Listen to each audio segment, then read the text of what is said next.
There's nothing you can do about the past, but you can do a great deal about your future. You don't have to be the same person you were yesterday. You can make changes in your life, absolutely startling changes, in a fairly short period of time. You can make changes you can't even conceive of now, if you give yourself a chance. Your abilities will grow. You have untapped talents and potential that you haven't even reached for yet. And as time goes on, you'll be able to reach deeper and deeper. The first thing you'll know, you'll be able to do things you never thought you could do. You'll be able to handle things you never thought you could handle. You'll have ideas that you've never had before. All of this is sparked by the goal-setting process. When you know what you want, and you want it badly enough, the answers will come to you. I can't tell you why it works. All I know is, it works. Give yourself a chance to become all you can become and to accomplish all you can accomplish. Let me give you a Bible philosophy that teaches how to get whatever you want. Here's what it says: ask. That's it. Ask. Of all the important skills to learn in life, be sure to include the skill of asking. What does ask mean? Ask means, what do you want? And the complete formula is staggering. It says ask, and you will receive. Hey, we ought to look into that. The man says, yes, but you work where I work. By the time you struggle home, it's late. You've got to get a bite to eat, watch a little TV, and get to bed. You can't sit up half the night and ask. And this guy is behind on his bills. He's a good worker, hard worker, sincere, but you've got to do better than work hard and be sincere all of your life. You'll wind up broke and embarrassed.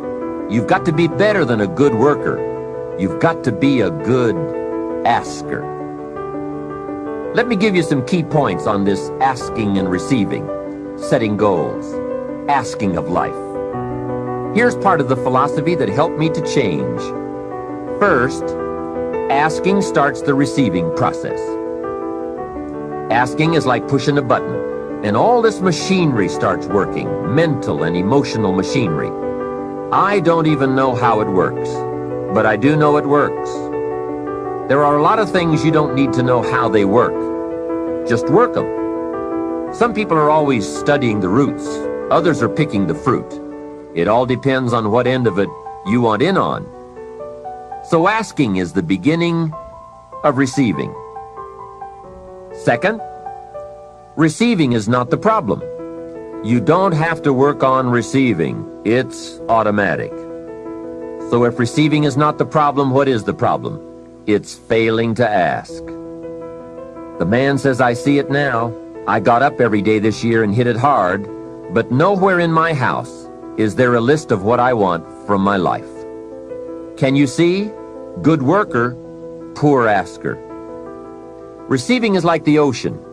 There's plenty, especially in this country. It's like an ocean here. Here, success is not in short supply.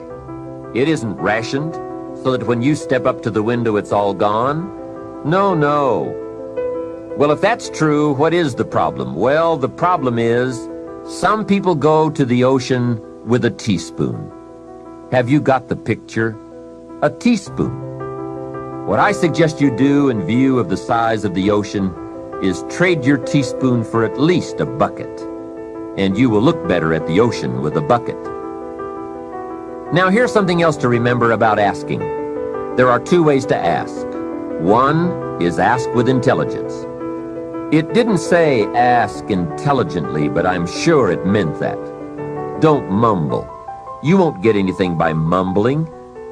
Be clear, be specific. Intelligent asking means how high, how long, how much, when, what size, what model, what color. Describe what you want. Define it.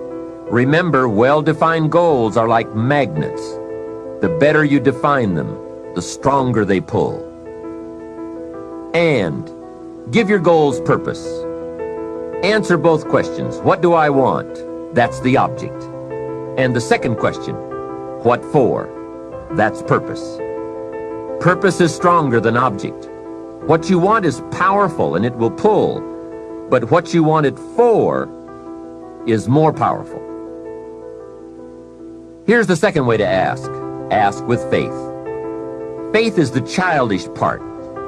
It means believe you can get what you want like a child, not an adult. Many adults are too skeptical. They've lost that wonderful childlike faith and trust. Don't let that happen to you. Believe in, have faith in yourself and your goals. And get excited like a child. Childlike enthusiasm. Nothing can beat it. Kids think they can do anything. How exciting. They hate to go to bed at night and can't wait to get up in the morning. Develop that kind of enthusiasm toward your life and your goals. And be curious like a child. Kids can ask 1,000 questions. Just when you think they're finished, they come up with 1,000 more. They'll drive you to the brink. But it's really a virtue. Have plenty of curiosity. Ask questions. That's how you learn. Another fringe benefit of setting goals is what it does for your ability to manage your time effectively. This is no small thing. We'll look at time management in detail in a later session, but now, while we're talking about goals, I'd like to share a few ways your use of time are affected by or influence the achievement of your goals. Have you ever thought that without some very clear written goals, you never even need to consider managing your time? Time essentials come from objectives well defined. Time can't be critical if objectives aren't defined. Now you might be one of those uniquely fortunate individuals who can keep all their objectives and purposes clearly defined in their minds and operate from that. But I wouldn't take the chance. Write your goals down and set careful priorities. Sometimes priorities are determined by the season. For a farmer in springtime, the season dictates his most important activities. During the spring, a farmer must work around the clock, burn the midnight oil, and keep the equipment running because he has only this small window of time for the planting of his crops. One of the difficulties of living in an industrialized society is the losing of the sense of seasons. When to pour it on, when to ease back, when to take advantage. It's easy to keep going from 9 to 5, year in and year out, and lose a natural sense of priorities and appropriate time. Don't let one year just blend into the next. Keep an eye on your own seasons, lest you lose track of values and substance.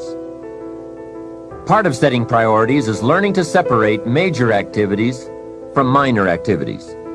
This is a whole skill in itself, but once you have learned it, it will pay dividends you won't believe. So learn to put everything on your mental scales to be carefully weighed before you spend time or money. And here's a good question to constantly ask. Is this a major or a minor? By asking that question, you will reduce the amazingly natural tendency to spend major time on minor things. Majors and minors. What a great discipline to exercise. It also reads, don't spend minor time on major things. It's easy to get values mixed up. The man spends 3 hours watching television and only 30 minutes playing with his kids. Something is probably out of line there, right? It also reads, don't spend major money on minor things. If you spend more on candy than on audio cassettes like this, or books, that would be foolish, right?